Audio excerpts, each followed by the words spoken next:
Recently, I did a video on the mysteries of Isla Sorna and went into detail about the possibility that the Spinosaurus was probably one of Ingen's first genetic hybrids.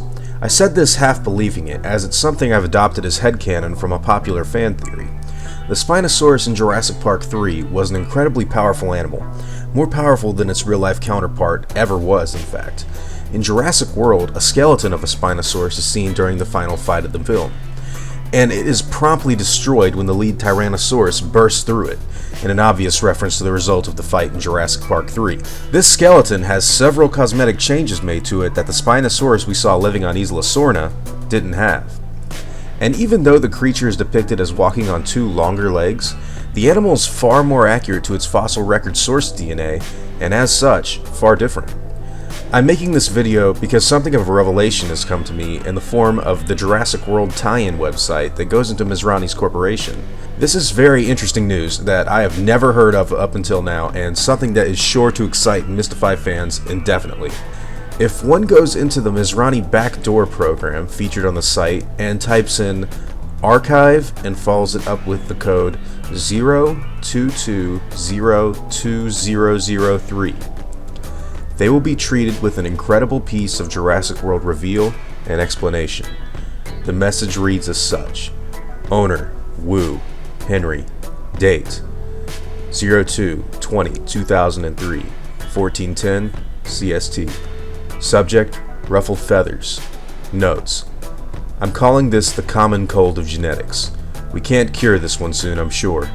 Because we're actively manipulating and mutating the animal's genes, adding frog, bird, and reptile DNA, we create what is known as the null allele. The dinosaurs cannot live without something added to their code. So for now, we're stuck with scales. Maybe my research into gene splicing will unearth this problem. It certainly proved its limitless capabilities with that accident we left on Sorna. In log. This portion of data was retrieved in the backlogged information Dr. Henry Wu had written while he was creating the Indominus Rex, the animal that we all saw cause an immense amount of destruction in Jurassic World. I want you to understand the magnitude of the last sentence typed by the scientist and fully understand its full implications. Maybe my research into gene splicing will unearth this problem.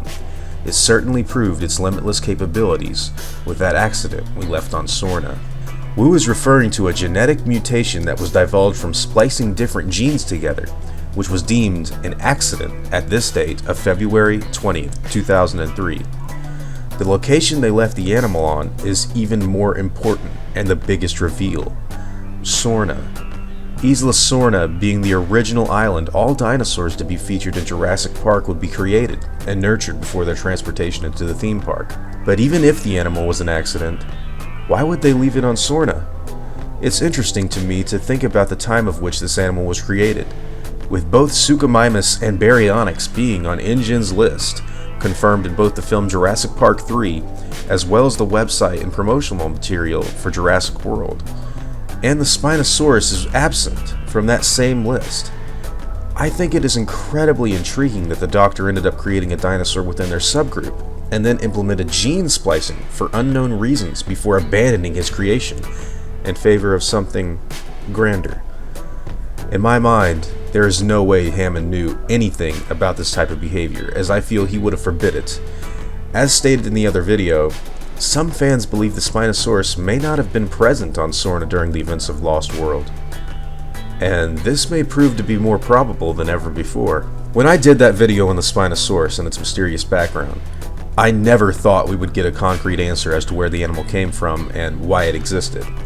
Now, with this huge reveal of fan service deep within the archives of this promotional website, I can honestly say I am immensely satisfied with this bit of handling on the series. Jurassic Park 3 is the least successful film in the whole franchise, and if they had wanted to, they could have just thrown its continuity out of the window, a la Batman and Robin compared to Batman Begins and so on. But instead, they pushed through it, and actually answered the questions they left dangling from that earlier film in the series.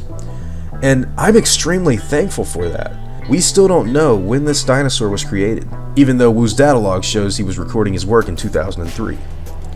But I think it's now safe to assume that, number one, there's probably only one Spinosaurus.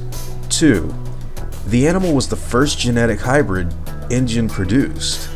It says it right there. And 3, it was indeed a prototype of sorts for the Indominus Rex, and was at the very least the jumping off point for further science and studies. This bit of information is very, very exciting to me, and I hope you fans enjoy it as well. And for those questioning the canonicity of this data dump on a backed website that's used for promotion for the new Jurassic World films, I just want to say this, and I'm not trying to steer you in any direction or thinking, but it's there in a coded message for fans to research and look up. It's there for a reason. It's there for you to dig into and to question. It's there for you to have fun with. And as of now, Jurassic Park 3 has a giant question that is yet to be answered. And the promotional material for the new set of films is running tangent with what's being put forth in those films. I don't think that this is ever going to be overwritten. And I honestly believe that as of now, this is canon. In fact, I'd say this is about 90% canon unless they do an entire movie contradicting it, which really seems unlikely to me. In the future, I have a ton of videos planned for release, and if you're interested in seeing them, please remember to subscribe so you stay up to date with all the content I upload. If you feel like this video deserves it, I would appreciate a like. As always, guys, take it easy.